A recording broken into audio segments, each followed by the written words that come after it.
Alors, on va commencer par parler du maquillage, sachant que pour le maquillage, au niveau des sources de connaissances, alors on peut bien sûr déjà commencer par regarder les fresques, les peintures, quelques mosaïques, et puis les statues. Alors, ça arrive, il y en a encore quelques-unes sur lesquelles il y a des traces de couleurs. Bien évidemment, on a l'art aujourd'hui de voir plutôt l'Antiquité en noir et blanc, puisqu'elle n'était absolument pas. Quand on voit donc nos belles robettes qui sont en jaune, souvent quand on sort comme ça, on dit mais pourquoi vous êtes habillés comme des Indiens? Bon, alors c'est pas du tout ça, hein, effectivement. Mais effectivement, l'Antiquité n'était pas noir et blanc, et on va le voir effectivement pour le côté maquillage, c'était la même chose. Alors ce maquillage intéresse de plus en plus les archéologues, les scientifiques, aussi parce que les méthodes d'investigation ont évolué. Vous savez qu'autrefois, quand on fouillait une tombe, puisque c'est souvent là qu'on a retrouvé les vestiges de petites boîtes à phares, etc., et bien, c'était surtout le récipient qui intéressait, parce que c'est en albâtre, parce que c'est en étain, parce que c'est en voilà, jolie matière. Et à ce moment-là, bien sûr, on nettoyait la petite boîte, grave erreur, et puis elle était posée dans la vitrine du musée. Alors que vous savez qu'aujourd'hui, quand un archéologue va creuser, va fouiller, trouver une tombe romaine, on va bien sûr s'attacher à la moindre particule qu'on va envoyer bien sûr en analyse en laboratoire. Et grâce à ces prélèvements, eh bien, on est capable aujourd'hui de connaître le contenu de ce qu'on appelait les pyxides, hein, qui étaient les boîtes à phares, les poudres, etc. Et donc on peut à la fois reconstituer les recettes, vous allez voir qu'elles sont absolument épouvantables pour certaines, et puis également imaginer un petit peu la couleur et quels étaient les canons de beauté quand on se maquillait à l'époque romaine. Et alors j'en profiterai également pour vous donner quelques recettes. Alors comme toujours dans certains textes, à ne surtout pas refaire chez soi, parce que vous allez voir que les recettes de beauté tiennent parfois plus de la recette de sorcière que d'un vrai maquillage. C'est assez étonnant. Alors pour ce faire aussi, je m'appuierai sur quelques textes, puisqu'on a une sorcière là. Qu'est-ce que tu me montres? Oui, ah bon, ben enchantée madame. C'est bien, vous me direz si vous utilisez ça. Ça y est, là la honte la maman. On va confirmer ça. Alors, donc pour le maquillage. Alors déjà, je voulais vous lire un petit texte qui est assez amusant là aussi sur le sujet, puisque beaucoup d'auteurs. Alors malheureusement aussi pour les sources, on a des auteurs qui ont parlé maquillage, mais ces auteurs, ce sont soit, alors c'est surtout que des hommes, donc ça c'est dommage parce qu'on n'a pas le point de vue des femmes, bien évidemment, et on a aussi beaucoup parmi ces hommes, soit ceux qui vont s'en moquer en disant mais regardez-moi cette face décrépie avec la sueur qui fait couler le fond de teint, etc. Juste pour s'en moquer en disant si une femme en fait trop, ce sera vraiment très très moche. Et puis d'autre part, donc les auteurs satiriques, on a aussi les médecins, parce que vous allez voir qu'une grande base des maquillages utilisés, eh bien c'était du plomb. Et Dieu sait si le plomb court après aujourd'hui et qu'on on a vu combien il était mauvais. Et on avait du mercure également, tout ce genre de choses. Et donc au bout d'un moment et de 10 ou 15 ans d'utilisation, vous imaginez la catastrophe sur la figure et la peau. Et donc les médecins tels que Galien, Dioscoride se sont intéressés au maquillage. Alors tout en donnant les recettes, mais pour dire aux femmes, attention, ce sont quand même des matériaux qui sont compliqués, mais comme ils étaient de très bonne qualité, enfin, on dit qu'au niveau de la couvrance, les femmes continuaient quand même à les utiliser. Donc on peut imaginer des maladies de peau qui devaient être assez épouvantables, certainement. Alors, quels sont on va dire les canons? Alors, il y a une différence entre la cosmétique et l'art de se farder. Pour un Romain, la cosmétique, c'est une façon finalement quelque part de se cacher. Et on dit par exemple que les comédiens qui se fardent, eh bien c'est pas bien, parce que rappelez-vous que les comédiens n'étaient que des hommes, et donc pour se transformer en femmes, ils étaient obligés de se farder énormément. Donc c'est une façon de tromper aussi la personne qui est en face de vous, et on déplorait quand même cet art du maquillage qui est tromperie, les vieilles femmes qui faisaient croire qu'elles étaient plus jeunes, etc. Donc, dans l'ensemble, le maquillage n'est pas bien vu. Et surtout, il était proscrit pour les jeunes filles. On considérait que la jeunesse est la plus belle, la plus merveilleuse des beautés, et que, ô combien, les jeunes femmes n'ont absolument pas besoin de ces artifices. Elles sont tolérées chez les femmes mariées, à condition bien sûr que ce soit pour, on va dire, s'embellir et surtout continuer à plaire à son mari. Vous voyez que ça reste très très vertueux dans la technique. Donc si vous en mettez trop, c'est que soit vous êtes un comédien, soit vous êtes une prostituée, une courtisane, hein, donc quelqu'un qui va tromper. Et cette idée-là sera reprise ensuite dans les premiers écrits de Tertullien, qui est un auteur romain mais chrétien, et qui va dire qu'effectivement c'est symbole de tromperie et de mensonge. Donc il va demander à ce que les chrétiennes ne se maquillent pas toujours dans cette idée de péché ou de mensonge qui n'était vraiment pas voulu. Alors vous savez aussi peut-être qu'on a un traité sur l'art de se maquiller, laissé par Ovide, notre cher Ovide, qui reste une Bible quand on veut en savoir plus.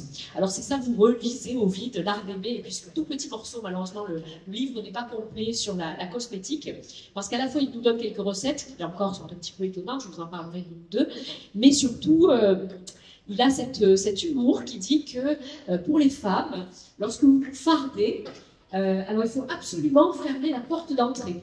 Parce que le résultat sera ce qu'il est, ça veut dire réussi si vous êtes un petit peu doué, mais par contre, il ne faut absolument pas que votre chef vous voit lorsque vous avez votre masque à la mie de pain sur la figure, avec les concombres sur le nez et sur le front. Comprenez que c'est un tue l'amour, le pire qui soit. Donc, le résultat est bien, mais fermez bien votre porte d'entrée quand vous allez commencer la séance de maquillage ou de technique de beauté.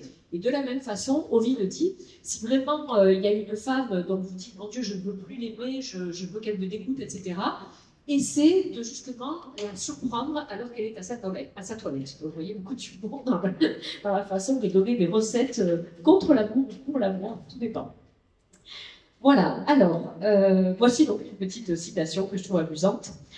Tu peux colorer ta tignasse à l'excès, tu ne coloreras jamais ta vieillerie. Rien ne pourra gonfler cette peau desséchée, et cette tronche, enfin que tu une peinturlure. Non, je ne vois qu'un masque et non une figure. Des fards, même de choix, ne changeront pas écume en hélène de droit. Voyez, donc ça c'est la vie des autres. Donc subterfuge, attention. Alors, où est-ce qu'on va se trouver donc, dans la maison pour se maquiller? Je ne sais pas si vous êtes allé voir la jolie maquette de Domus qui est présentée dans la cour des Podestats. La chambre à coucher dans la maison romaine, donc vous pensez que c'est un lieu un peu intime où Anna va pouvoir trouver justement ce lieu un peu tranquille pour se maquiller. Eh bien, a priori, ça n'est pas là que ça se fait, mais plutôt dans ce qui était l'atrium, cette cour intérieure, parce qu'on a besoin de lumière, bien voir ce que l'on fait. Or, la chambre à coucher chez les Romains est effectivement souvent une pièce assez sombre, sans trop de fenêtres, sans pour un côté un petit peu à garder la chaleur. Et les archéologues, les quelques capsa, ça veut dire le vanity case de l'époque antique, cette petite boîte dans laquelle on gardait donc les produits, ont été retrouvés dans des placards qui étaient plutôt dans la cour intérieure. Donc il semblerait que le matin, lorsque tout le monde traitait à faire, eh bien, cette dame s'installait dans l'atrium pour pouvoir se maquiller donc, dans une pièce bien éclairée. Voilà. Alors, les contenants, j'en ai parlé, donc on a ce qu'on appelle les pixides, qui sont des petits boîtiers qui ressemblent vraiment à nos poudriers tels qu'on pourrait les acheter aujourd'hui, alors qu'ils soient en buis, donc un bois qui se tourne facilement pour avoir ce côté-là. Également, on a retrouvé des pixides en os, en céramique, en ivoire, tout dépendait bien évidemment la richesse de la dame. Alors, on va commencer par imaginer déjà qu'on va faire quelques masques de beauté avant le maquillage lui-même, donc je vous donne quelques recettes. Alors on a une recette qui s'appelle l'omentum. Alors on s'est préconisé pour justement les rides et puis pour vraiment que la peau soit douce. Donc il vous faudra prendre de la farine de fèves, jusque là c'est pas très compliqué, et alors il va falloir prendre des escargots. Alors ça tombe bien parce qu'en été, je trouve que cette année on en a une invasion totale, vous voyez ces petits escargots blancs là qui montent toujours en haut des clôtures, etc. Donc ne les écrasez pas, vous les récupérez, vous les pilez, vous les écrasez de façon très importante. Vous mélangez un petit peu de pierre de ponce et ce sera votre nettoyage, vous savez comme on fait aujourd'hui avec le boyau d'abricot, le peeling, voilà. Donc vous prenez ça, c'est très très bien et puis vous me direz si ça a marché. Et puis, une fois donc cette poudre abrasive passée sur la peau, donc à base de ces petits escargots un peu gluants, il faut le dire, quand on marche dans un peu où il y en a, on a un peu les pieds gluants, il faudra appliquer une potion sur votre peau, qui est un peu aussi la base du maquillage, qui est à base de suin de mouton. Donc une graisse qui sert d'efficace pour le fixateur, mais qui a quand même une odeur pas très agréable, évidemment.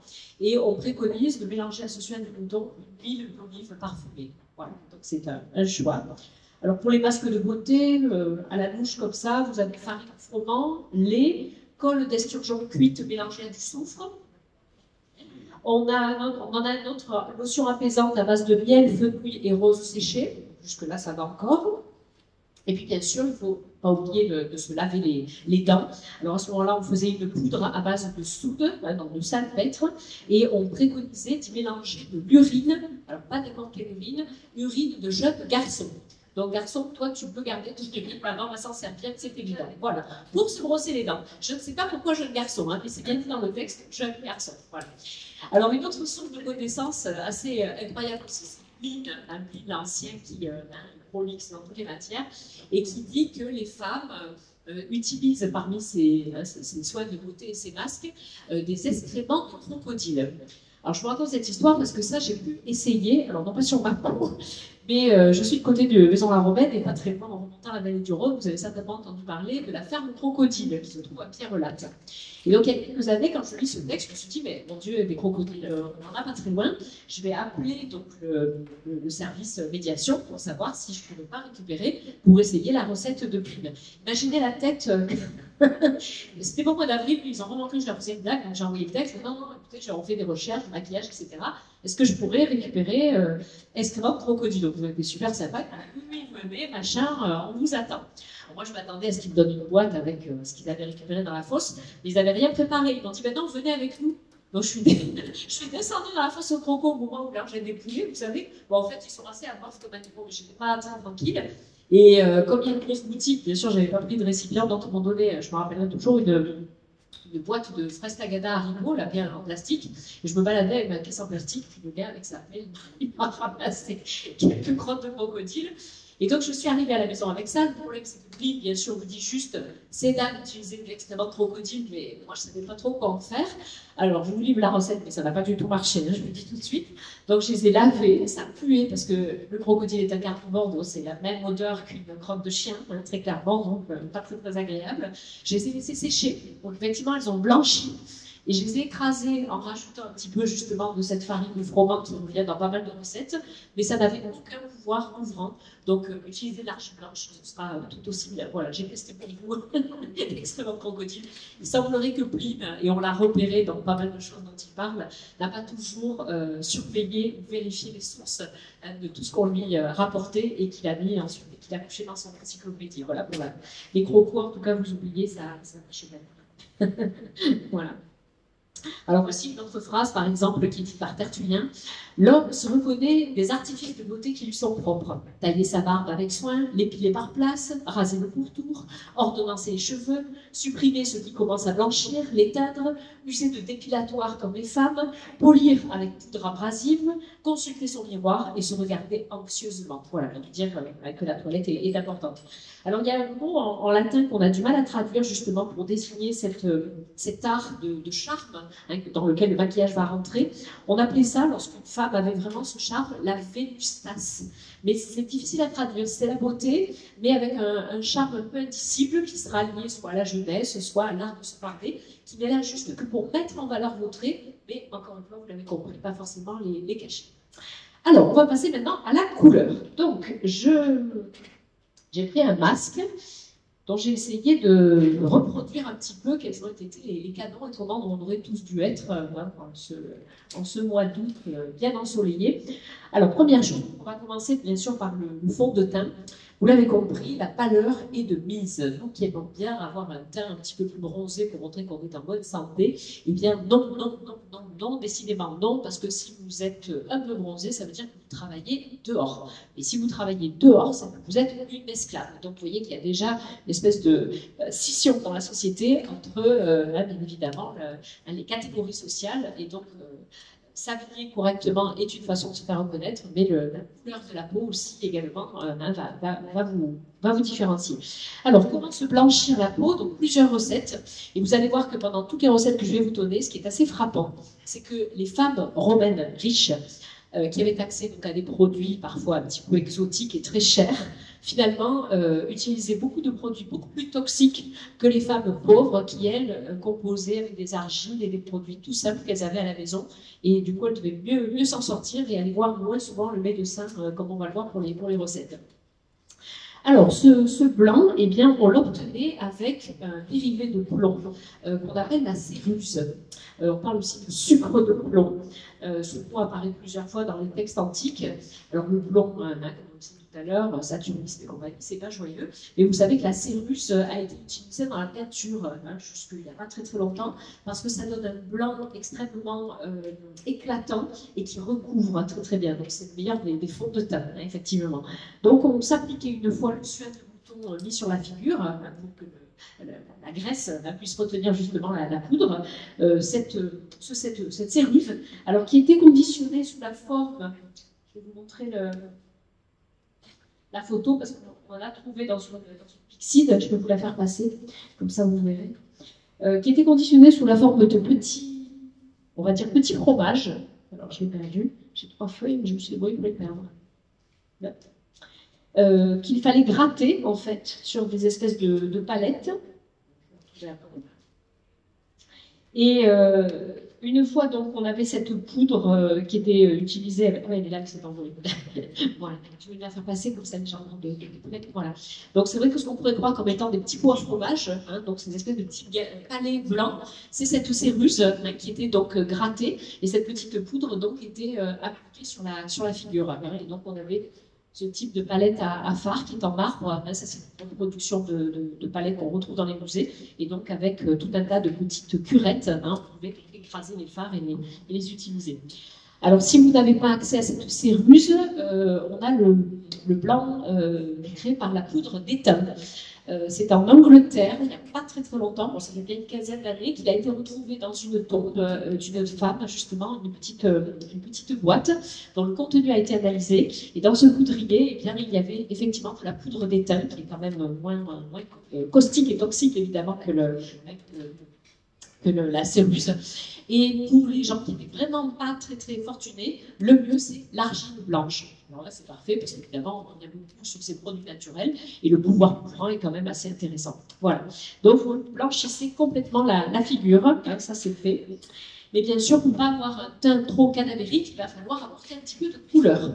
Alors, toujours sur cette image que Christine vous fait passer, vous apercevez à côté des petits fromages de chèvre, là, des fromages de cérus, une autre boîte dans laquelle on aperçoit du rose.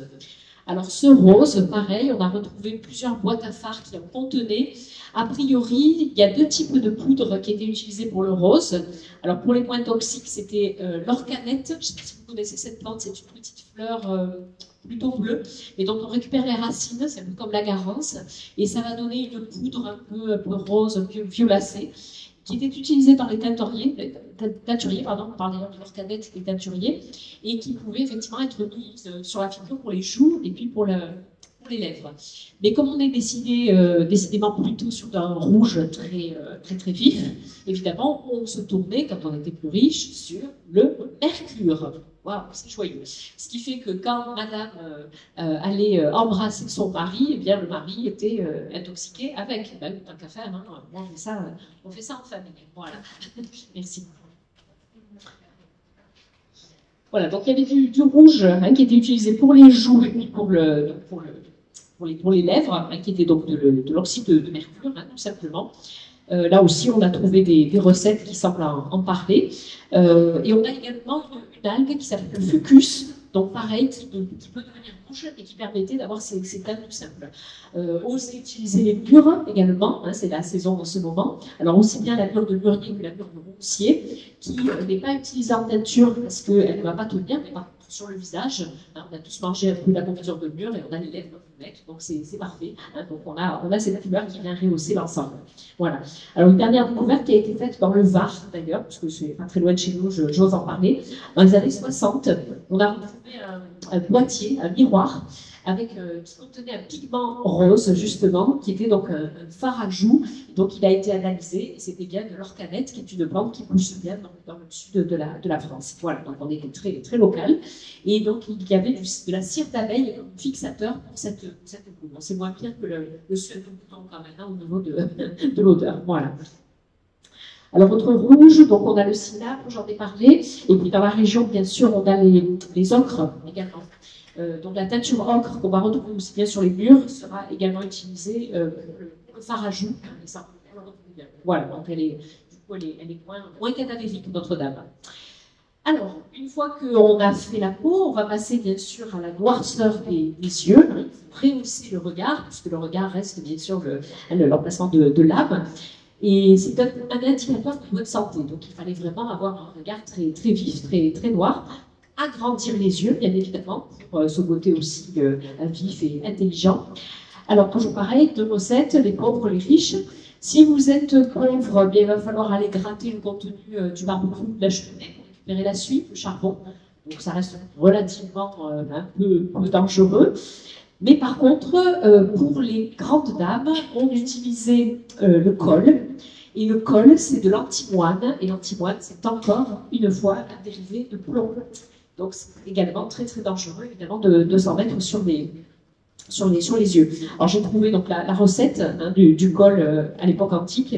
C'est de la cendre de noyau de date mélangée avec de la suie, de l'antimoine, des pétales de rose et un corps gras, type huile d'olive ou huile de sésame, graisse animale, éventuellement de la cire d'abeille, pour que ça puisse coller, voilà. Et donc ce col était également à la fois utilisé pour le contour des yeux, mais également pour les sourcils.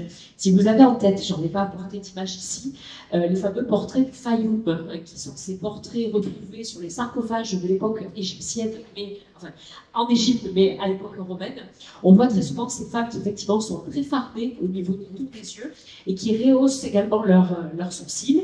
Et à une certaine époque, les sourcils se rejoignaient également. On faisait un trait au niveau donc, du nez, ce qui avait pour but de raccourcir, on va dire, la taille du front, parce que plus le front était petit, plus c'était un signe d'intelligence.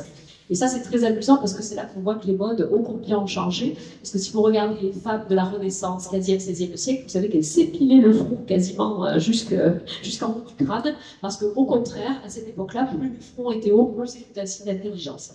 Pourquoi les canons de beauté, c'est compliqué selon les époques. Voilà.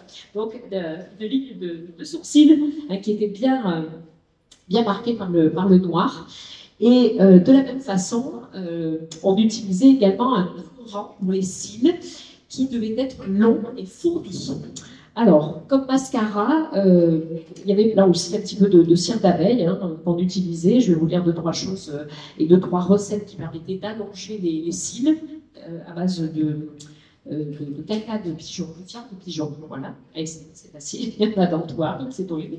Et alors, Pline relève une croyance selon laquelle une activité sexuelle intense peut faire tomber des cils.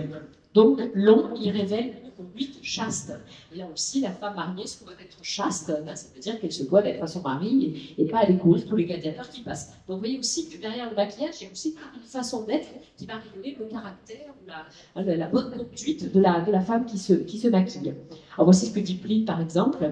Chez l'homme, les paupières sont garnies de cils que la femme prend soin de teindre tous les jours. On prétend, non sans raison, que les cils tombent chez ceux qui font des excès vénériens. Et que la sentence est terrible. Voilà. Alors, Pline, au passage, va nous donner quelques recettes. Il nous dit, on fait repousser, dit-on, les cils en mangeant. Alors attention, là on est vraiment dans la recette de sorcière, de la cervelle de corbeille, et en noyant à l'aide d'un stylet les paupières avec du suin chaud uni à de la myrrhe. On promet le même résultat avec la préparation suivante. Prenez de la cendre de mouche, facile, de la cendre de crotte de rat à quantité égale, en tout un demi-denier, ajoutez un 1/6 de denier d'antimoine, appliquez le tout avec du suin. Voilà, donc antimoine, crotte de rat, crotte de mouche, et tout ça va faire que vous aurez des cils veloutés et merveilleux. Voilà, à vous d'essayer. Alors, on a parlé des sourcils. Alors, y avait-il d'autres couleurs? Y avait-il d'autres couleurs? Alors oui, il semblerait. On a retrouvé là aussi des petites pierres qu'on appelle, vous voyez ce que c'est, la malachite et la surite, vous voyez, qui sont ces pierres vertes et bleues. Pendant très longtemps, moi j'avais lu dans certains textes que, et Ovid le dit bien, que lorsque la dame va être habillée par exemple en jaune, en bleu, etc., il va falloir qu'elle assortisse la couleur de son vêtement, ses paupières, à la couleur de son vêtement.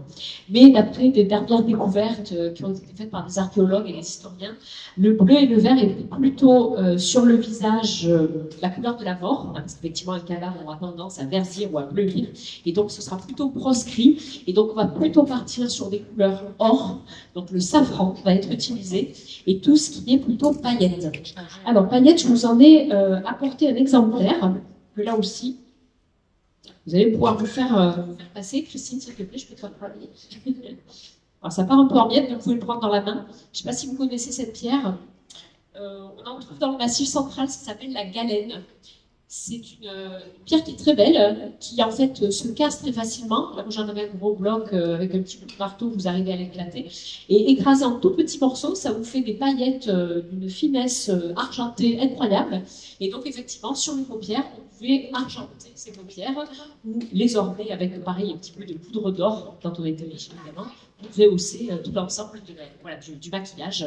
Donc ça, c'était quand même très apprécié. C'est une très très jolie pierre. Et on sait qu'il y avait des mines de galène qui se trouvaient également en Espagne, qui étaient très très largement exploitées à l'époque antique. Et donc les femmes n'hésitaient pas à faire venir leur maquillage, parfois de très très loin, quand il s'agissait bien sûr de beauté. Voilà, ça c'était important. Alors, je voulais vous lire pour terminer encore quelques recettes avant qu'on passe à la partie parfum. J'en avais relevé quelques-unes qui étaient quand même assez sympas aussi. Alors, il faut que je les retrouve.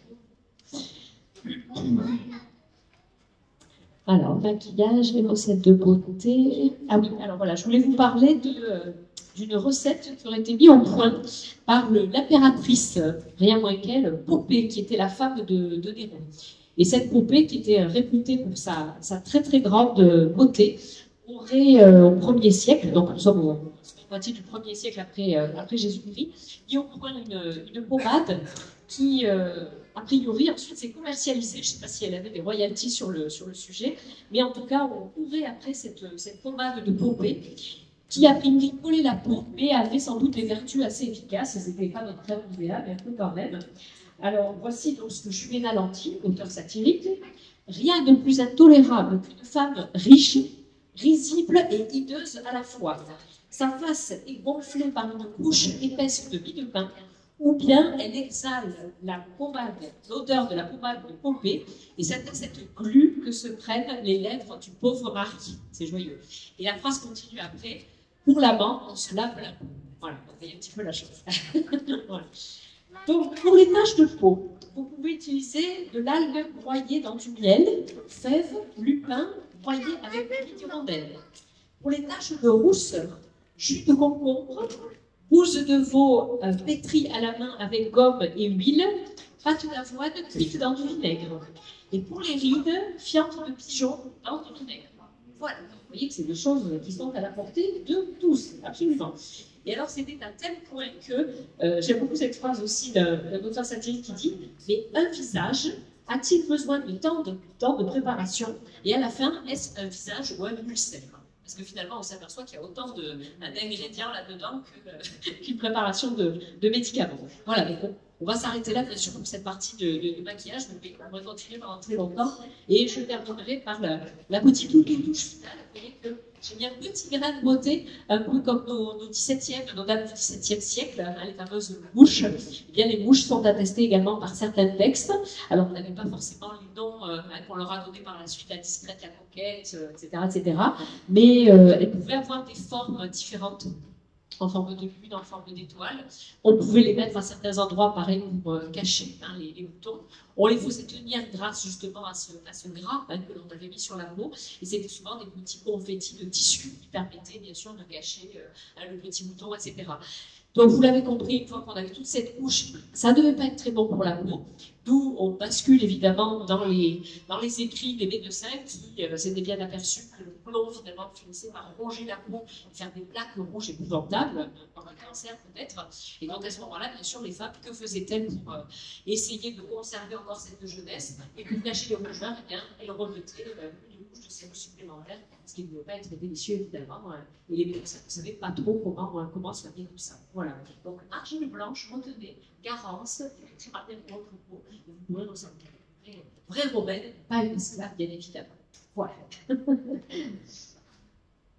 Voilà, donc on va s'arrêter pour cette partie maquillage. Peut-être qu'il y en a qui ont des questions. Et puis sinon, on va passer à la partie parfum, si vous voulez bien. Tout va bien? Ça donne pas envie quand même. le col, si le col qui est commercialisé, c'est...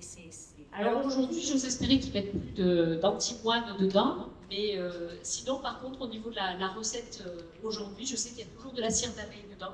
Il y a toujours plus ou moins du charbon de bois et de la suie et de l'huile de rose, l'huile de rosa qui est toujours utilisée dans la recette. Voilà.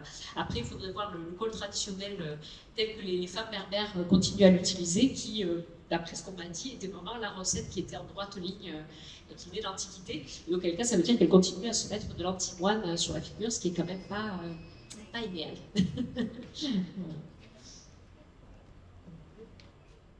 Est-ce qu'à Relate, il y aurait une recette à base de sel, de riz et de sang de taureau?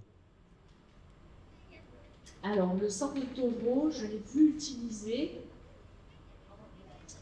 mais dans ma tête, le sang de taureau, c'était plus c'était pas pour le maquillage, c'était plus un excitant sexuel, me semble-t-il.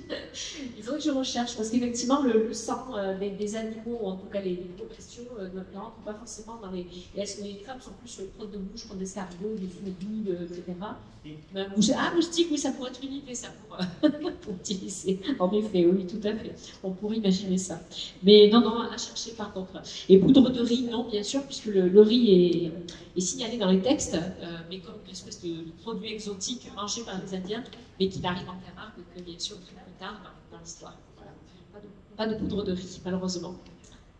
Alors, pour le parfum, j'allais dire, c'est un petit peu comme le maquillage, c'est dis-moi comment tu te parfumes et je saurai à quel niveau de société tu appartiens.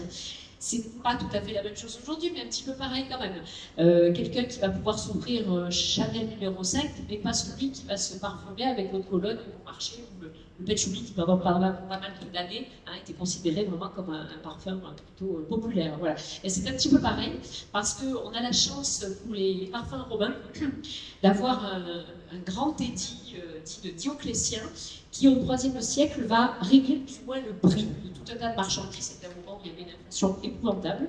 Et à ce moment-là, du coup, dans cette grande liste de produits qui va du tissu jusqu'au vin, à la bière, aux produits d'importation, etc., et bien, au détour de ces lignes, on a pas mal de produits de parfumerie. Et ça permet de savoir un petit peu quelles étaient les essences et les épices, celles qui coûtaient cher et celles qui étaient plus locales et que les femmes pouvaient utiliser quand elles n'étaient pas impératrices. Voilà, c'est important. Alors, ce parfum, on en trouve là aussi des traces dans les petits flacons qui ont été analysés de la même façon que je vous disais pour le maquillage. Alors, on va retrouver beaucoup de traces justement dans les fonds de fioles. Et il y a deux types de parfums à l'époque romaine. Il y a le parfum qu'on brûle et le parfum qu'on s'applique sur soi. Et au départ, le parfum, pour un romain, c'est pour les dieux. Donc ce sera plutôt les encens, les choses qu'on va brûler. Et d'ailleurs, le mot parfum, on n'y parle pas forcément quand on le prononce tous les jours, c'est perfuma. Ça veut dire ce qui va partir en fumée. Ce qu'on offre aux dieux, donc les résines d'encens qui, une fois brûlées sur un autel, vont dégager la fumée et attirer bien sûr la divinité. Donc les premiers parfums, c'est d'abord pour les dieux, et puis bien sûr, le côté très agréable a fait que progressivement, l'humanité les a détournés à son égard. Et au départ, les Romains, comme pour le maquillage, se sont méfiés de ces parfums en disant mais qu'est-ce que c'est que ces gens vraiment décadents qui commencent à se parfumer, ça ne sert à rien. Encore une fois, l'hygiène de base suffit si vous êtes propre, si vous êtes avec les aisselles, etc. Ça suffit. Et puis très vite, le luxe, l'opulence a gagné toutes les couches de population. Voilà, donc partial, toujours pareil, comme le maquillage, considère que le parfum, c'est un trompeur, un dissimulateur, comme les cosmétiques exactement, et qu'il ne faut pas l'utiliser en trop grande quantité, parce que sinon on va vous assimiler à une prostituée, puisque pareil, les prostituées, on pouvait les repérer dans la rue au parfum qu'elles portaient. Alors malheureusement, je n'en ai plus, mais j'ai parfois avec moi le petit parfum des prostituées. L'acheter parce que c'est une huile essentielle aujourd'hui qui a d'autres vertus, mais qui a une odeur, c'est le jaune odorant qu'on appelle l'accord. Ça se trouve en huile essentielle. Et cet accord, quand vous le sentez, ça a un côté un petit peu de cuir, très, très lourd, très, très chargé, un côté vert également. Et lorsque bien évidemment ces femmes se portaient ce parfum, elles en mettaient vraiment sur tout leur corps. Et bien évidemment que dans la rue, ça faisait des effluves, hein, donc on savait dans quelle rue elle se trouvait. Et de la même façon, bien sûr, quand monsieur était allé chez les prostituées, lorsqu'il rentrait chez lui, il était difficile de se cacher et de dissimuler l'endroit où il avait passé son après-midi, évidemment. Voilà. Donc c'était le genre odorant qui est très souvent épinglé dans les textes antiques. Si on a le temps, je vous en parlerai un petit peu. Alors, donc, parfum qu'on brûle, c'est le parfum pour les dieux, et le parfum qu'on va appliquer sur soi. Alors, attention, chez les Romains, le parfum n'est pas liquide, c'est un petit peu comme un monoï, c'est une huile. Donc, les flacons, la base, c'est toujours une huile. Alors, ça peut être une huile d'amande douce, d'olive, l'huile de sésame, ça c'est un support gras, dans lequel soit on va mettre donc, le système d'enfleurage à froid, il y a la distillation qui existe également, donc ça va être de la résine, ça va être des fleurs, des pétales de fleurs, hein, tout ce genre de choses. Je vais vous donner un petit peu après les recettes, les fruits également, qui peuvent être cuits. Et à partir de là, donc, on va s'appliquer ces parfums sur tout le corps. Et c'était donc au sortir des termes hein, que l'on faisait l'application, ce n'était pas juste les petites gouttes derrière les oreilles. Alors vous savez que quand vous allez à la profuité aujourd'hui, pour essayer un parfum, on va vous dire qu'il faut plutôt l'essayer dans le creux du poignet, hein, puisque c'est une partie un petit peu plus chaude. Mais à l'époque romaine, on a quelques représentations très gracieuses de femmes en train d'essayer des parfums, et elles le font sur le dos de la main. Donc, plutôt la partie froide, on va dire, pour ne pas que le parfum se visse hein, par rapport à la chaleur. Et d'ailleurs, les fioles étaient rangées, enfin, les fioles de parfum étaient rangées dans ce qu'on appelait une alabastrothèque, ça veut dire une boîte dans laquelle il y avait des petits flacons en albâtre, parce que l'huile, si vous prenez une huile d'olive quelconque et que vous la laissez au soleil, ben, quelques semaines après, déjà elle va rancir, ben, ça va sentir très mauvais, puis surtout elle va perdre sa couleur. Donc il fallait absolument conserver ces parfums qui n'avaient pas une durée de vie très très longue. Donc à l'intérieur de ces parfums, on a le produit gras, le produit parfumé, et puis tout un tas pareil d'ingrédients, comme par exemple du vinaigre, comme par exemple des épices telles le safran, qui est un colorant, mais qui va éviter que le parfum ne tourne trop rapidement. Donc pas mal de recettes là aussi qui vont mélanger pas mal de choses entre elles. Alors ces listes de parfums les plus appréciés nous sont données toujours par Pline, Théophraste, Athénée, Clément d'Alexandrie, enfin on pourrait en citer pas mal. Alors il y a Pline notamment qui nous donne une liste des odeurs les plus appréciées. Alors on a l'iris, on a le laurier, on a le lys, on a la rose, la violette, le thym, le romarin, le citronnier, le safran, donc utilisé sous forme d'huile, c'était l'extrait de crocus. Et donc on a une bonne soixantaine d'aromates qui sont répertoriés à cette époque-là. Alors les parfums les plus simples, c'est ceux que vous pouviez fabriquer avec les plantes de vos jardins. Donc chez nous, ce serait effectivement la rose, la violette, le coin, hein, qui peut être utilisé à la belle saison. Et puis bien sûr, l'impératrice, elle, vous pouvez se doter de parfums plus extraordinaires. Alors je vais vous en faire passer quelques-uns. Alors on peut le faire sous forme d'un quiz, pourquoi pas, et que vous allez pouvoir essayer. Je vous ai apporté quelques recettes. On va peut-être commencer par celui-ci. Alors ceux qui veulent l'essayer, ben, pareil, vous tendez votre dos de main à Christine, et comme c'est un compte-gouttes, tu peux en mettre une petite goutte, et normalement ça sent c'est bon, et ça suffit. Voilà, sur le dos de la main. Alors, vous regarderez la couleur au passage, donc c'est de l'huile d'olive, et à l'intérieur, je pense que vous allez tout de suite deviner de quoi il s'agit. Tu peux frotter un petit peu pour... voilà. C'est pas comme aujourd'hui les molécules de parfum, il ne faut pas les toucher, il ne faut pas écraser, etc. Là, on peut y aller, parce que c'était vraiment le bain qu'on voulait. Ça sent très bon, on va tous sentir bon en sortant de la cour. Ça, il n'y a pas de problème. Alors j'attends que tout le monde ait fait circuler, comme ça au moins vous aurez le temps de profiter. Alors c'est une odeur qu'on connaît bien et qui va plutôt pour nous rapprocher du placard de la cuisine. Or cette épice-là, pour les Romains, n'est pas du tout utilisée en cuisine. Et alors pas du tout. Vous avez deviné. Ça c'est une odeur assez simple. La cannelle, voilà, tout à fait. On va en faire circuler d'autres. Alors, tac. Voilà, on va circuler celui-ci. Là, on va le faire peut-être sur un petit nuage, ce sera plus facile. Parce que j'ai pas de but. Donc, on va comme ça. Et puis, ils peuvent faire passer comme ça. Ouais. Parce qu'il faut casser le tirage. Allez, celui-là, je ne vous dis pas non plus. Vous essayez de deviner. Après, la cannelle, ça fait bizarre comme ça. Je mélanger les odeurs. On n'a pas de petit grain de café pour faire la jonction entre les deux. Alors.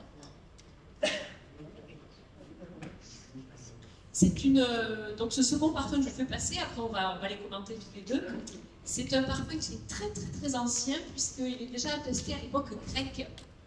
Et on a notamment la nymphe Calypso chez Homère qui se parfume avec ce que je suis en train de vous faire passer. Alors la cannelle, tout le monde l'a senti, ça sent bon. Ce mélange d'huile d'olive et de cannelle est fabuleux, très agréable. Donc comme je vous le disais pour la cannelle, c'est un parfum qui pour nous est plus pain d'épices, Noël, etc. Alors que la cannelle, évidemment, étant une épice extrêmement exotique, on va dire, hein, puisqu'elle arrive de l'Inde, du cannelier, vient coûter très cher et rentre dans le parfum de l'impératrice, dans lequel il y avait au moins une quarantaine d'ingrédients différents, qu'on appelle le Bégalion, ce parfum. Et on sait qu'au niveau du prix de la bouteille de parfum dans laquelle rentrait la cannelle, l'épice, etc., c'était l'équivalent d'une année de salaire d'un ouvrier. Donc vous voyez un petit peu le prix de la bouteille de parfum, si vous imaginez un salaire d'ouvrier, tout ça. Alors que le jonc odorant, l'accord de la prostituée, le prix c'était 1 denier. Alors que pour le Bégalion, j'avais relevé qu'on était autour de 300 deniers. Voilà. 300 deniers la cannelle, 1 denier pour l'accord des prostituées. Donc, effectivement, c'est ça. Alors, est-ce que quelqu'un a deviné le second parfum gréco-romain? Alors, c'est la même famille, on est bon. Vous êtes pas loin. C'est pas le pain, mais on est bien sur cette famille-là d'arbres tout résinés et puis assez. Non. Oui, effectivement, vous n'êtes pas loin non plus. Il y a effectivement de la myrte, et puis il y a deux arbres, deux essences d'arbres mélangées dans ce parfum-là. C'est vraiment le voisin, c'est vraiment un arbre provençal. Le cyprès, oui, voilà. Le cyprès, voilà, vous étiez bon. Donc, vous voyez, c'est vraiment comme ces odeurs résinées, de térébenthine, un petit peu, voilà. Et donc ce parfum-là, on a son nom, c'est que le Cyprum laurum. Voilà, donc cyprès, laurier, myrte.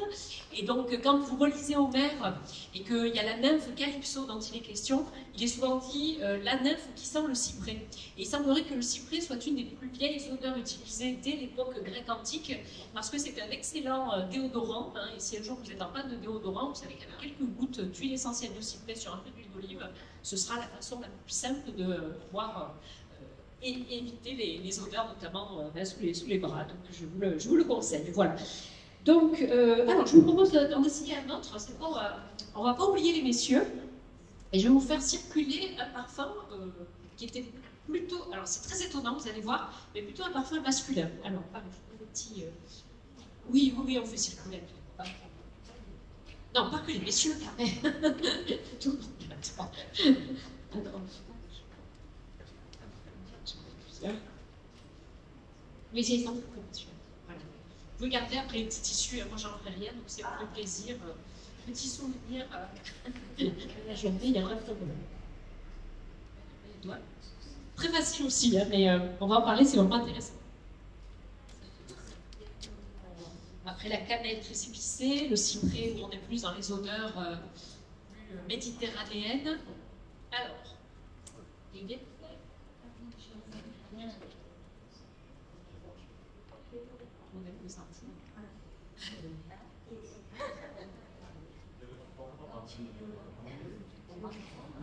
On n'a malheureusement pas les recettes précises au point malheureusement pour l'avoir. Par exemple pour la cannelle, quand je fais mon petit flacon, dans ma petite bouteille d'huile d'olive, je mets 3 gouttes d'huile essentielle de cannelle et normalement ça suffit pour exhaler l'odeur.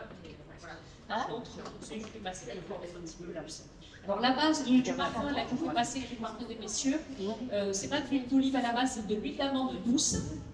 Est-ce que tout le monde l'a senti? Oui. Alors, l'idée, l'odeur de fleurs, il y en a devant qui plombe, là. La rose. Vous l'avez? Voilà. Alors le nom, c'est Rhodinum, du nom de l'île de Rhodes. Si jamais dans un musée ou vous regardez sur internet, vous regardez donc les monnaies qui circulaient à l'époque antique de l'île de Rhodes, dessus sur la monnaie qui sont très jolies, il y a un petit bouton de rose, parce qu'il paraît qu'à l'époque antique, ça pouvait être extraordinaire pour les touristes, si on avait à cette époque-là. Il paraît que l'île de Rhodes était un immense champ de roses parfumées. C'était vraiment l'économie de l'île, donc ils étaient spécialisés dans le parfum de roses, et qui se circulait dans le Florien, mais qu'on pouvait faire chez soi, bien sûr, avec les roses de son jardin qu'on mettait dans une fourche de graisse. Et le rodinou, donc, est un parfum qui est très souvent cité dans les textes antiques.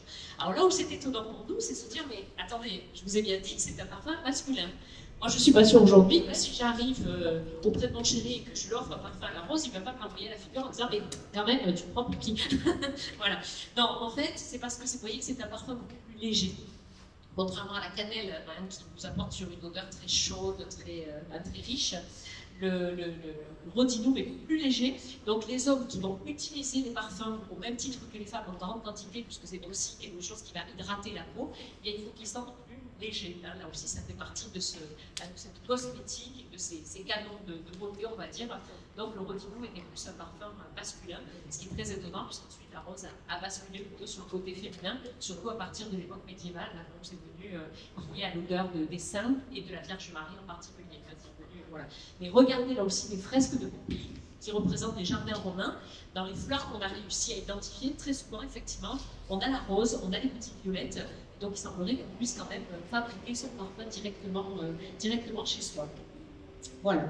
Alors on peut citer également, là je peux vous faire passer directement le flacon également, des essences qui venaient de très très loin. Là vous pourrez peut-être soulever la petite bouteille. Oui, c'est sans fort quand même. C'est juste au nez comme ça. Ça, c'est le benjoin, le styrax, hein, qui sont là aussi très collants et qui pouvaient rentrer également dans le mégalion, c'est-à-dire l'odeur de l'impératrice. Et c'est très sucré, très vanillé en fait. Hein. Et ce sont toujours des essences qui sont utilisées par les grands parfumeurs aujourd'hui, qui coûtent effectivement très très cher. Hein, quand vous achetez même un petit flacon ici, qui est facilement pour 10-15 €. Donc vous pouvez imaginer qu'à l'époque, avec le prix du trajet, ça devait être assez énorme. Alors ces parfums se sont surtout généralisés à partir du moment où il y a eu la conquête de l'Égypte, bien sûr, hein, puisque l'Égypte était quand même là aussi un lieu où les parfums étaient très très largement utilisés. Donc après la bataille d'Action, on a la route des parfums qui va s'ouvrir jusque vers les Indes, et c'est à partir de là que vont affluer jusqu'à Rome via la cannelle, la cardamome, le styrax, le benjoin, la myrrhe, hein, tous ces produits, parfums qui étaient plutôt connus déjà en Mésopotamie, en Perse, un petit peu en Grèce, mais qui ensuite vont arriver jusqu'à nos régions, et qui fait que jusqu'ici, les Arlésiennes devaient déjà sentir bon à cette époque-là, certainement. Voilà. Alors on a bien sûr tout un tas d'histoires fantastiques auprès des parfums, hein, bien évidemment, tous ces métamorphoses aussi, pensez à dans Ovide de Narcisse, bien sûr, hein, là aussi, qui est un jeune homme qui va se transformer en fleur.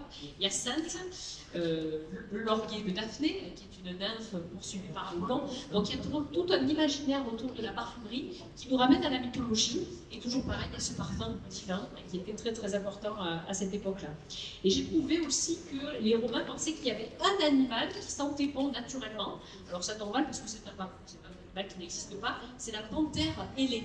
Cette panthère qu'on voit souvent représentée sur les mosaïques, pour les Romains, c'était un animal qui existait et qui était parfumé, qui dégageait un parfum qui lui permettait de séduire les animaux et de capturer ses proies de cette manière-là. Vous voyez tout un imaginaire autour des parfums qui se retrouve dans différentes symboliques et qui ensuite basculera bien sûr dans la chrétienté avec les tons de secte parfumés sur lesquels on mettait les huiles essentielles et penser à l'encens qu'on utilise du coup dans les églises et qui remonte effectivement pour l'utilisation à ces statues que l'on enduisait également et devant lesquelles on faisait brûler bien sûr tout un tas d'essences particulières.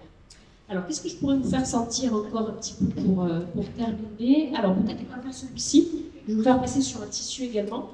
On appelle le suicidum. Là aussi, peut-être, je ne vous dis pas ce que c'est, puis tiens, vous essaierez de le deviner. On va en mettre sur deux tissus différents.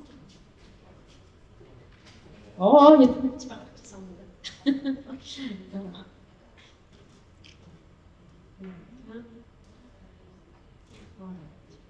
Voilà. Alors, je ne sais pas si vous êtes allé dans la cour des Podestats, mais vous avez peut-être vu qu'il y a des collègues là, qui a un stand merveilleux où vous présente justement toutes les bases parfumées. Et également, il y a quelques jolis facsimilés de ces petits flacons qui contenaient les huiles, etc., qui étaient souvent de forme absolument gracieuse, en forme d'animal, etc., et qui faisaient vraiment partie de cette Alabastrotech. Donc, allez le voir parce que lui aussi, il est assez incollable sur le sujet et c'est un passionné. Donc, vous pourrez également sortir quelques essences de base. C'est super simple. Alors, le Soucidoum, vous avez une idée? C'est une fleur. Ouais, une fleur.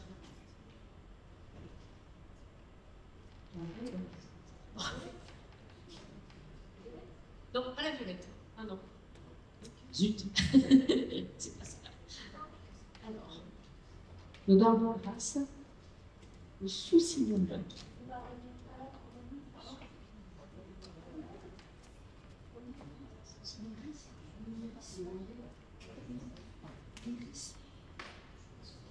C'est une fleur blanche dont on dit qu'il ne faut pas dormir avec, parce que c'est très fort, oui. Le lys. Voilà. Une fois qu'on le sait, après on dit, ben oui, c'est sûr. Mais quand c'est concentré comme ça, en plus, c'est très fort. Voilà. Donc le lys, pareil, ça rentrait dans ce fameux parfum de l'impératrice, voilà, qui est quand même un truc absolument énormissime au niveau de la fortune que ça demandait. Et toujours pour parler de ces impératrices, vous avez l'histoire des funérailles de Pompée, la fameuse Pompée qui avait inventé cette pommade, qui, lorsqu'elle décède, laisse un néron absolument inconsolable. Et il est dit qu'à ce moment-là, il va donc lui offrir des funérailles dignes d'une divinité et qu'il va brûler l'équivalent d'une année de production d'encens de toute l'Arabie. Donc le bûcher funéraire, puisque là aussi pour cacher l'odeur du bûcher, on envoyait sur le bûcher des petits flacons qui contenaient des huiles mais également des encens. Et c'est d'ailleurs souvent, lorsque les archéologues font les fouilles de ces foyers funéraires, on retrouve des petits flacons à parfum, regardez dans les vitrines des musées, qui sont souvent complètement fondus à cause de la chaleur bien sûr du foyer, mais qui parfois peuvent effectivement continuer à contenir encore quelques molécules de parfum et qui nous permettent là aussi également de pouvoir les reconstituer. Voilà.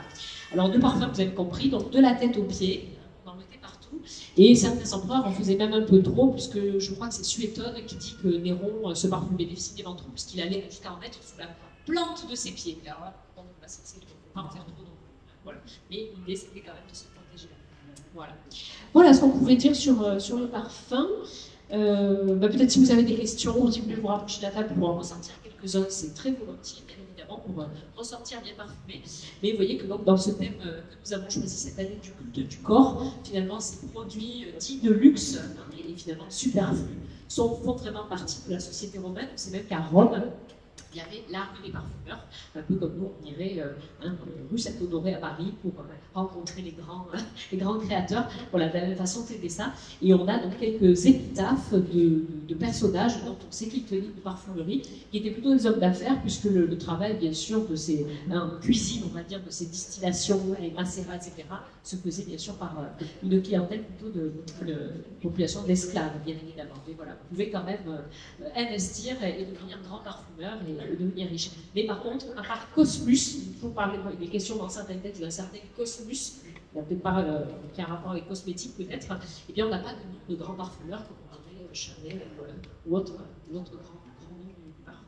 Voilà. Voilà, merci.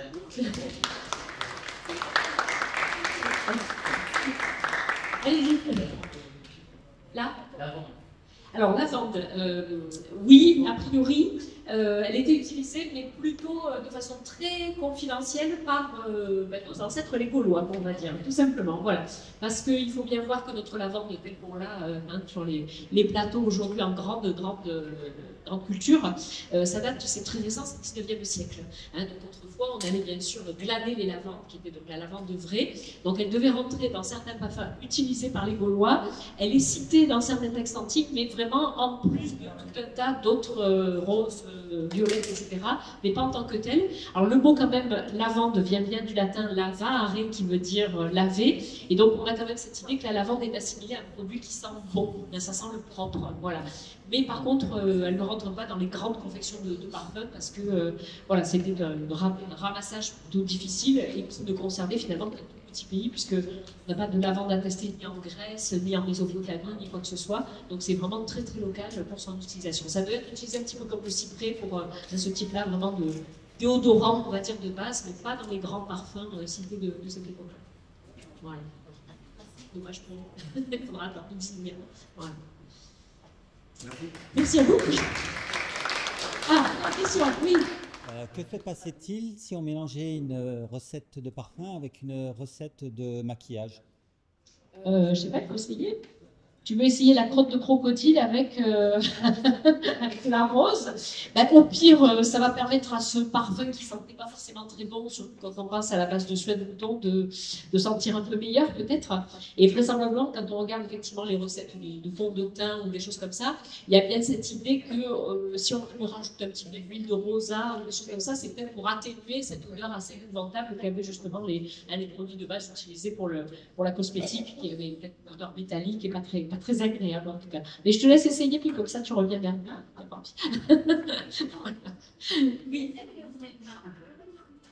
Alors, a priori, non. Enfin, on a des recettes de shampoing, mais qui ne sont pas du tout voilà, celles qu'on pourrait utiliser aujourd'hui. Il est bien dit que les Gaulois, déjà, se décoloraient les cheveux. Et là aussi, c'est l'urine qui va être utilisée. On retrouve d'ailleurs à Venise le fameux blanc vénitien, qui est souvent cité, c'était de l'urine frottée sur les cheveux, avec également un genre d'alun, de bicarbonate de soude de sel, pour avoir des coiffures, des cheveux blancs, parce qu'on aimait bien avoir des mèches, et puis qu'avec la peau blanche, la couleur blonde faisait partie aussi de ces canons de beauté.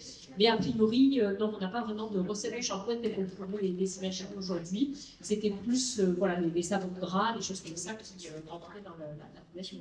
Je vais relever quelques recettes de shampoing, mais qui sont très jolies. Pas très convaincantes en tout cas. Mais voilà, l'important c'est pareil, cheveux longs, post-it de cheveux on va rajouter en plus, et puis effectivement, il y a des cheveux décolorés, ça arrive très très souvent effectivement, des cheveux qu'on pouvait parfumer et huiler également pour qu'ils aient cette bonne odeur. Je ne sais pas si vous avez en tête, par exemple, dans l'Égypte antique, lorsque vous étiez invité chez quelqu'un, vous mettez sur la perruque et peut-être sur même les cheveux une motte de beurre parfumée. On voit des espèces de représentations égyptiennes où ils ont tous sur la tête une espèce de... Oui, ça de boîte de beurre, hein, vraiment, qui fondait au fur et à mesure de la soirée et qui parfumait vos cheveux. Un petit peu comme si vous, on mettait, je sais pas, une noix de godoy, hein, qui est donc un peu figée lorsque vous le prenez, et qui, avec la chaleur du corps, va se diffuser et va vous couler sur le corps. Donc ça, les Égyptiens faisaient ça, et il semblerait que l'idée de parfumer ses cheveux avec une matière huileuse se faisait également à l'époque romaine. Voilà. Qui est beaux cheveux secs et brillants, c'est pas forcément non plus la chose qu'on peut imaginer le bon moment. Voilà. Merci beaucoup en tout cas.